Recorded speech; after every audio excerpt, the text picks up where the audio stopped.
Pesquisadores colocaram câmeras em casas com gatos para filmar o que eles fazem quando ficam sozinhos. O resultado surpreendeu todo mundo.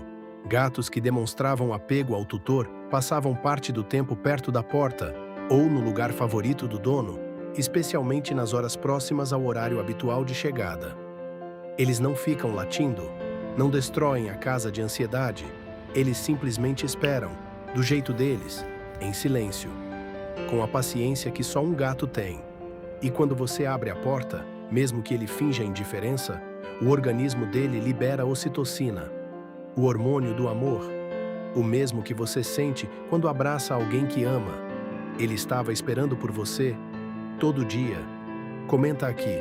Seu gato te recebe na porta quando você chega em casa?